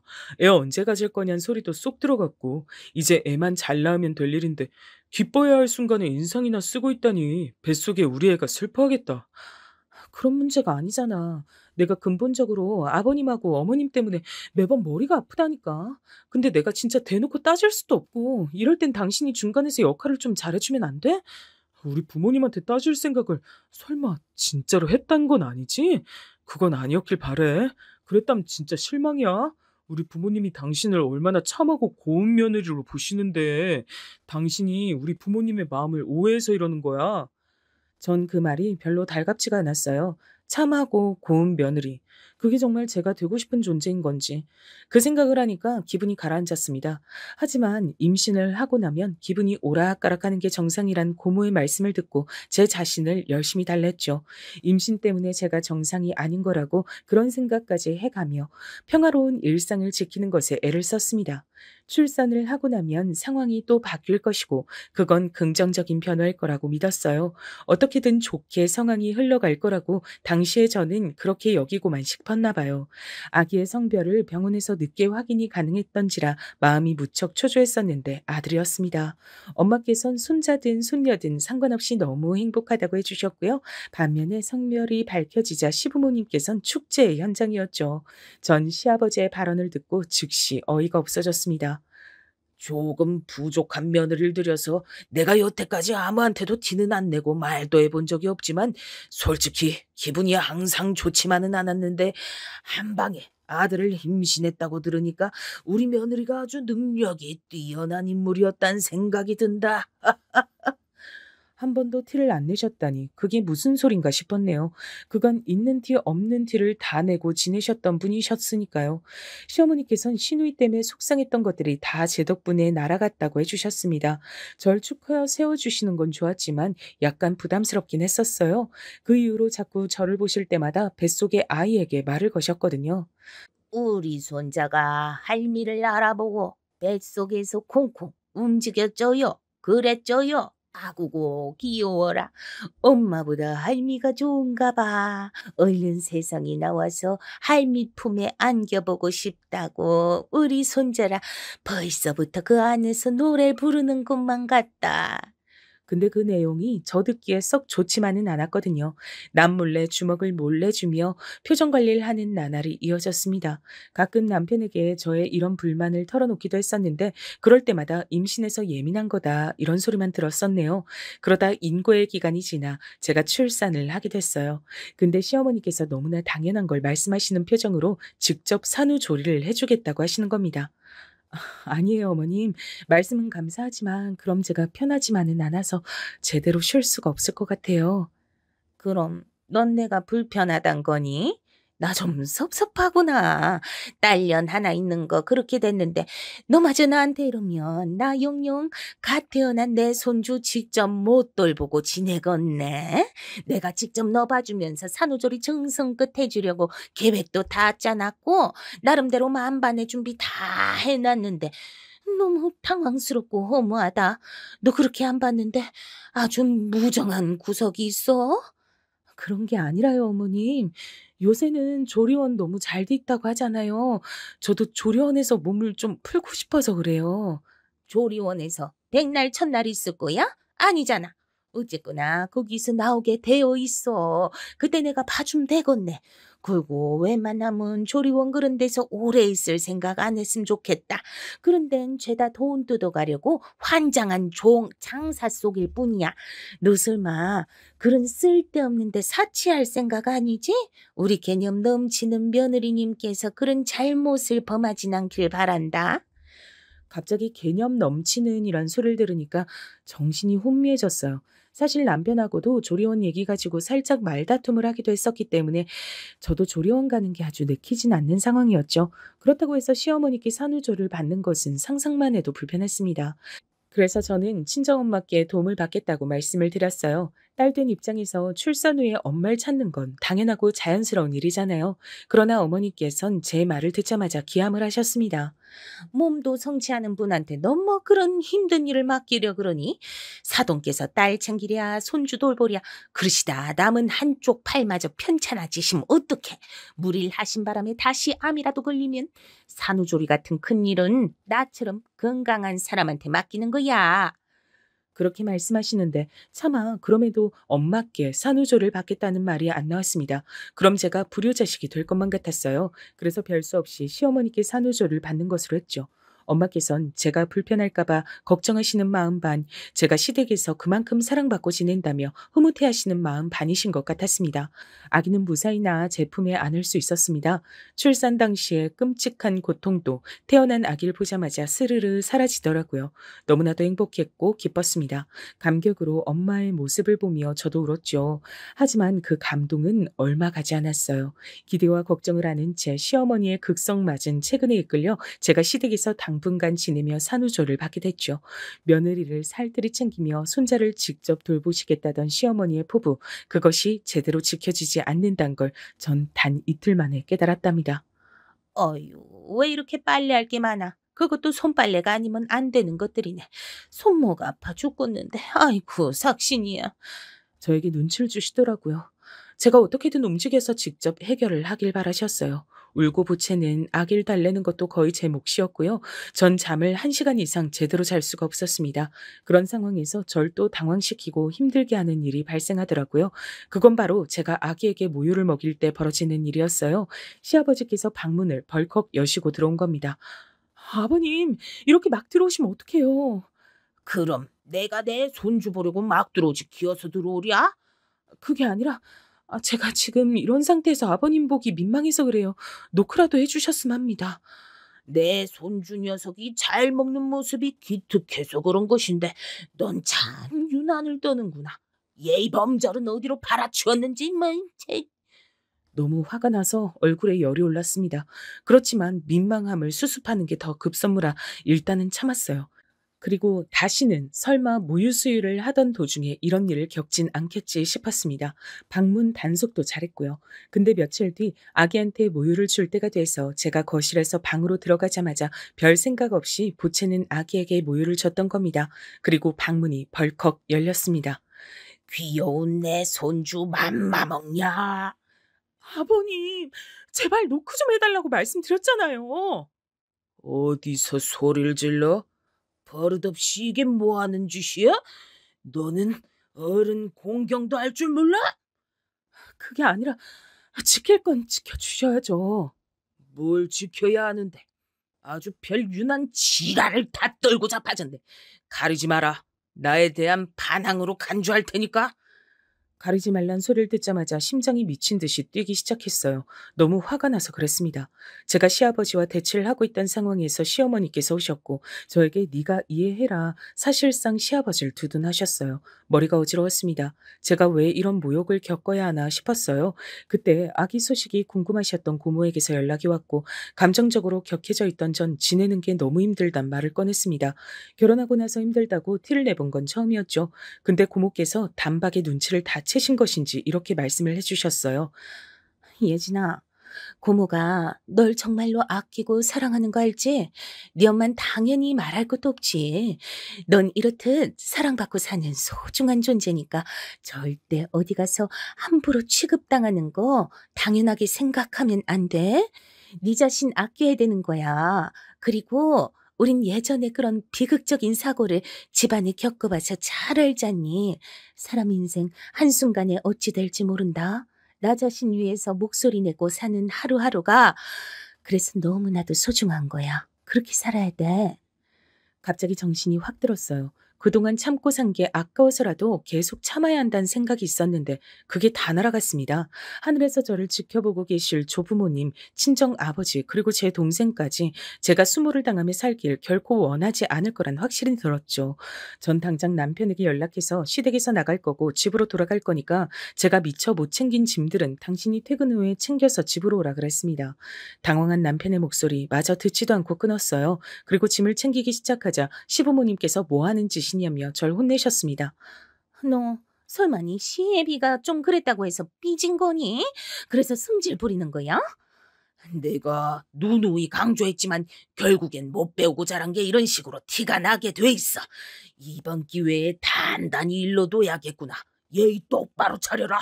안 그럼 널 우리 집안 며느리로 계속 둬야 할지 말아야 할지 고민이 될 테니까.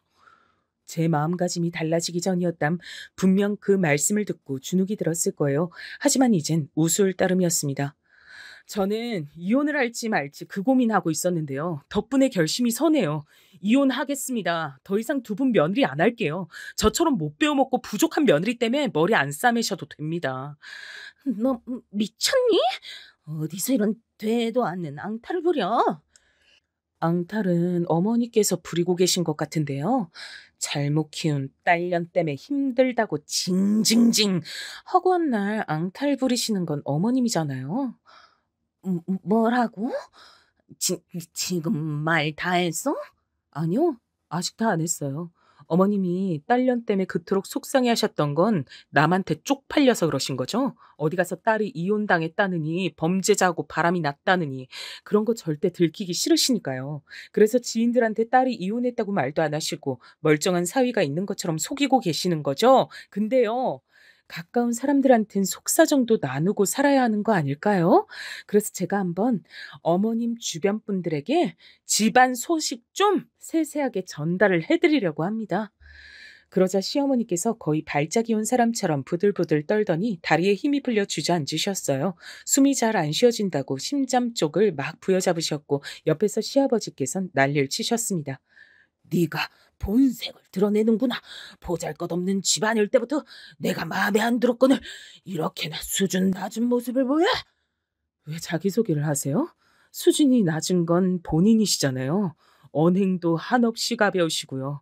며느리가 모유 수유를 하고 있을 때마다 일부러 방에 들어오시는 걸 보니까 그 머릿속에 대체 어떤 종류의 똥이 가득 차 있을지 가늠조차 안 됩니다. 참 대단하신 것 같아요. 아버님 같은 시아버지를 두고 싶은 여잔 세상에 아무도 없을 것 같은데요. 저니까 그나마 지금까지 멍청하게 참고 살았던 겁니다. 아버님은 40년째 이어진 고향 친구분들과의 모임에 사활을 거는 분이시죠. 거기에 고학력자 엘리트들과 교육자들이 있어서 아무 명예로운 모임이라고 무척 뿌듯해 하시잖아요. 아무래도 그분들께 집안 얘기를 제가 전해드리는 게 좋겠네요. 제가 어째서 이혼하는지 모두가 흥미롭게 들으실 것 같아요. 아, 맞다. 저한테 이혼당하게 생긴 두 분의 자랑이신 아들놈이 다니는 직장에도 제가 얘기 고루고루 퍼뜨리는 거 잊지 않을 거예요. 기대해 주세요. 시아버지께선 완전히 넋이 나가 계셨어요. 떨리는 손으로 절 간신히 삿대질 하시는 게 전부였습니다. 전 그 손을 힘주어 쳐낸 뒤 아기를 데리고 시댁을 나왔어요. 의외로 속이 후련하기보단 차분하게 가라앉은 기분이 더 강했습니다. 왜 계속 참고 살았나 싶어 저 자신을 향한 헛웃음도 나오더군요. 집에 도착한 지 얼마 안 돼서 누군가 왔어요. 계속 직장에 바쁜 업무가 줄줄이 밀려있다던 남편일까 싶었는데 그게 아니라 친정 엄마셨습니다. 고모와 함께 제가 걱정돼서 저한테 연락을 하셨다가 제가 시부모님과 설전을 벌이느라 안 받으니까 남편에게 연락을 하셨던 거예요. 제가 시댁을 나와 집으로 가기로 했다는 얘기를 듣자마자 이쪽으로 오신 거죠. 엄마, 속상하게 들어 죄송해요. 엄마 힘들게 만든 딸은 이제 더 이상 하고 싶지가 않았는데 또 이렇게 돼버렸네요. 내가 할 소리야, 예진아. 엄마가 미안하다. 믿고 의지할 수 있는 단단한 엄마가 돼주지 못했던 것 같아서 내가 미안해. 이제 마음속에 덩어리 다 내려놓고 편하게 지냈으면 좋겠구나. 저는 지난 모든 이야기들을 친정엄마와 고모 앞에서 털어놨고 제가 얼마나 사랑받는 존재인지 그 순간 체감할 수 있어 울고 웃었습니다. 그리고 남편이 집에 돌아오자마자 친정엄마께선 놀랍게도 늘 조심스레 대하셨던 당신의 사위에 뺨을 때리셨죠. 그것도 불편한 쪽에 팔을 써서 말입니다. 자네는 한 여자의 남편으로서 실격이고 한 아이의 아빠로서도 실격이야. 자네가 무슨 가장인가? 가정도 제대로 돌보지 못하고 살피지 못하고 본인만 편할 대로 지내는데 그게 무슨 책임감이 있단 거야? 내 딸하고 잔말 말고 갈라서. 죄송합니다, 장모님. 제가 그간 생각이 짧았습니다. 생각을 잘못했습니다. 반성하고 있으니 한 번만 기회를 주세요. 남편이 축 처져서 고개를 떨구는 모습을 그 순간 처음 봤네요. 아기가 갑자기 그때 미친 듯이 울어대서 모두가 아기를 달래며 신경을 쓰느라 잠시 분위기가 흐트러졌어요. 그때 남편이 저에게 그간 자기가 너무 무심했고 시부모님과 저 사이를 중재하는 것이 너무 귀찮고 피곤해서 피해왔던 것을 반성한다며 거듭 저에게 사과를 해왔어요. 전 간신히 울음을 그친 아기가 남편과 얼굴이 너무 닮아 있어 깊은 한숨이 나왔습니다. 마음 같아선 모든 것에 질릴 대로 질려버린 상태였기에 남편과도 그냥 두 번 다시 안 보고 싶었는데 저희 부부 사이엔 이미 생명이 탄생한 뒤였으니까요. 이러한 현실도 챙겨야만 했죠. 그럼 알아서 수습하고 해결해보든가. 어떻게 당신이 하느냐에 따라 내 결정도 달린 거야. 저는 딱 그렇게만 얘기를 했습니다. 엄마와 고모 두 분 다 제가 남편에게 그런 식으로 기회를 준 건 잘한 거라고 말씀을 해주셨죠. 그래서 마음이 한결 나았네요. 제가 마음가짐이 달라진 것처럼 남편도 확 달라진 것이었는지 절 적어도 실망시키진 않았답니다. 시댁에 달려가 시부모님과 일단 대판 싸웠더라고요. 옛날 얘기까지 서로 꺼내가면서 나를 세웠던 듯 싶었습니다. 결론은 남편도 제대로 열이 받아 시댁의 발길을 끊기로 했죠. 시부모님께선 정신 나간 딸에 이어 발길 끄는 아들까지 골치 아픈 자식 농사의 결과물을 세트로 받아보시게 됐죠. 어여쁜 손주를 못 보게 되신 것은 덤이었습니다. 내가 잘못했다. 며느리한테 권위 좀 세워보고 싶어서 내 일부러 모유 먹일 때마다 방문 열었던 거야. 내가 생각을 잘못했던 거지. 이제 잘못을 인정하고 있으니 너도 마음을 너그러이 돌리면 안 되겠냐? 너는 우리 집안을 이렇게 쑥대밭을 만들어 놓고 너만 행복하게 살 수 있을 것 같니? 절대 아니야. 다 같이 화목해야 결국은 인생 잘 사는 거란다. 그러니까 네가 우리 광철이 좀 설득해서 마음 좀 돌려봐라. 이러다가 우리 정말 피 말라 죽을 것 같아 그래. 우리가 미안하다고 잘못했다고 하는데도 너는 왜 이렇게 들은 척도 안 하는 거야? 우리가 뭘 더 어째야 하니? 제발 우리 좀 이제 받아오. 내가 이렇게 부탁한다. 시부모님께선 절 향해 우는 소리들을 해대셨고 전 놀랍도록 동요가 일어나지 않는 제 상태에 그저 웃음이 나왔던 것 같아요. 흔들리지 않아서 제 스스로가 다행이었습니다. 두 분께선 충격으로 알아놓으셨단 후문이었으나 전 더 이상 상관하지 않기로 했어요. 제 인생을 위해 고민 없이 내린 결정이었습니다. 시간이 더 지나고 역시 가족은 어쩔 수가 없는 건지 남편이 마음 약해진 모습을 때때로 보여 전 남편에게 종종 아이를 데리고 시댁에 다녀오도록 해주고 있네요. 저는 안 갑니다. 그리고 제 허락과 동의를 남편이 꼭 구하고서 시댁에 아이를 데려가기 때문에 시부모님께선 항상 제 쪽을 예의주시하며 눈치를 살피고 지내신답니다. 아주 전전긍긍들을 하세요. 제가 그런 것까지 의도한 건 아니기에 마음이 부담스러울 때도 있지만 적어도 예전처럼 스트레스에 허덕이진 않네요. 편하게 지내는 절 보며 친정엄마께서 너무나도 즐거워하시니 이것으로 다 된 거라고 생각이 든답니다.